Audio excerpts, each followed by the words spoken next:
साहब जी से किसी ने प्रश्न किया, क्योंकि नए नए भक्त बहुत जाते रहते हैं। कहते हैं, हे गुरुदेव, हे परमात्मा, आप हमें कभी खुश नजर नहीं आते, आप खोए खोए से रहते हो। तो नानक साहब जी कहते हैं, भाई क्या बताऊं। कहते हैं, ना जाने काल की कर डारे और किस विध ढल जा पास आवे, और जिनाते सरते मौत खुड़क दी उन्होंने केड़ा हासावे। कि एक सेकंड का पता नहीं यहाँ के बिजली गिर जा और कहाँ गिर जा। जैसे सन 2000 की बात है, पूरा भारतवर्ष गणतंत्र दिवस 26 जनवरी मना रहा था। उधर से गुजरात के अंदर एक जबरदस्त भूकंप आ गया। लाखों व्यक्ति अपने ही मकानों के नीचे, जो 3-3, 4-4 मंजिल के, सारा जीवन पीढ़ी 2 पीढ़ी लाग कर बनाकर उसमें जश्न मना रहे थे, उन्हीं के नीचे दबके और लाखों व्यक्ति मर गए। सुबह सुबह का समय, छुट्टी का दिन, और सारे घर में सेठ थे। काल ने किसा दाव लगाया। तो यहाँ परमात्मा कहते, तुम तो बालक हो, बालक कति डरते नहीं जरा से भी। डर जब हो जब आपको ज्ञान हो, और ज्ञान हो सत्संग से। सत्संग मान का समय नहीं कि तो और बकवाद हो रही हो, देख लो दुनिया इकट्ठी हो जा। और यहाँ कितने भक्त आप आते हैं, जो आप आते हो बहुत महान और पुण्य आत्मा है, उनके पिछले संस्कार इतने जबरदस्त हैं कि उनको प्रेरित करके लाते हैं। परमात्मा की रजा होती है उनके ऊपर। तो क्या बताते हैं, न जाने काल की कर डारे और किस विध ढल जा पासावे, और जिनाते सरते मौत खुड़क दी उन्होंने केड़ा हासावे। अब फिर पूछते हैं, क्या प्रभु आप सदा ऐसे ही रहते हो?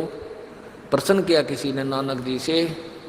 नानक साहब ने कहा कि भाई, मुझे भी खुशी होती है, लेकिन वो खुशी हम ऐसे प्रकट नहीं करते जैसे अनजान लोग करते हैं, नाचे कूदो या हा हा हा दांदरे कर। नहीं, अंदर ही होता रहता है हमारे जो कुछ होता है।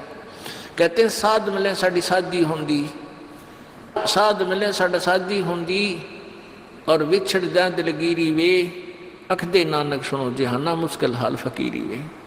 कि तुम भक्तजन जब आते हो मेरे पास सत्संग सुनने के लिए, और जो उपदेश ले चुके हैं, और फिर वो सारे के सारे रह रह कर मेरे पास आ रहे हैं, तो मुझे बहुत खुशी होती है। उस दिन हमारे विवाह होता है, शादी होती है, समागम होता है, चहल पहल होती है। और जब तुम चले जाते हो, विछड़ जा दिलगिरी वे, तुम चले जाते हो जब मुझे दुख होता है।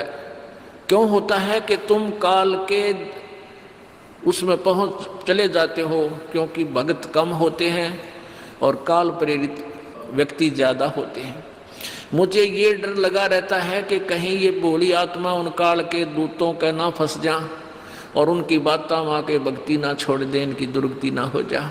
जब तुम ठीक ठाक वापस आ जाते हो सभी, तो मेरी आत्मा खुश होती है। उस दिन मेरी खुशी का कोई ठिकाना नहीं होता, लेकिन वो होती है अंदर ही अंदर, लोग दिखावा नहीं होता।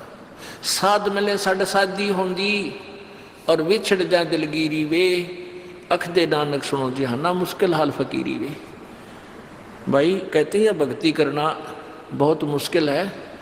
मुश्किल इन काल के दूता ने बना दी, जनता ज्ञानहीन कर दी। जो भक्ति नहीं करते वो तो सीधे काल के जाल में है ही। जो भक्ति करने की चेष्टा करते हैं, तो किसी का तो पति लाठी ठाए पाओगा, तो उसके पति ने कोई और इंजेक्शन ला जाएगा। यो क्यों होया भाई, हम भी तो नाम ले रहे हैं, हम वहाँ जाते हैं, हम तो 6 महीने साल में कभी कभी जाते हैं, और आप कहते हैं 10वें दिन भाग लेते हैं। तो भगत ने नाम ना ले रखा तो वो परेशानी पैदा करेगा ही करेगा। किसी की पत्नी ने नाम नहीं ले रखा, भगत ने ले रखा है, तो वह सींग पिनाए पावेगी। किसी के कहने सुनते जानते क्या सुनी घर में होगी। काल न तक करवाना है कि किसी प्रकार ये वहां जाना छोड़ दे, तेरे जाल में फंसे रहें। इसका तो पूरा प्रयत्न रहेगा। लेकिन पुण्यात्मा, यु ज्ञान रूपी ढाल आपको इसलिए दी जाती है कि अपना बचाव करो, और भक्ति मत छोड़ना चाहे कुछ भी हो। आप पुण्यात्माओं, अपने घर के काम में ठीक है, पति पत्नी बच्चे सब कोई कार्य करना है तो सब मिलकर सलाह बनाकर कर लें, बहुत अच्छा होता है। उसमें कोई हानि लाभ भी हो जाती है तो विशेष दुख नहीं होता, उसमें अवश्य राय एक दूसरे की लेकर काम कर लेना चाहिए। और जब आता आत्म कल्याण का समय, उसमें किसी की राय की आवश्यकता नहीं। मान लीजिए आपने नाम लेना है और आपका पति नाट्य है, तो नाट्य जाएगा। ये अपने जीवन का सौदा तुमने खुद सोचना होगा, इसमें किसी की राय की आवश्यकता नहीं। आपने नाम लेना, आपकी पत्नी मना करती है तो करन दे, इसमें किसी की सलाह लेने की जरूरत नहीं है, चाहे कोई राजी रहे चाहे नाराज रहे।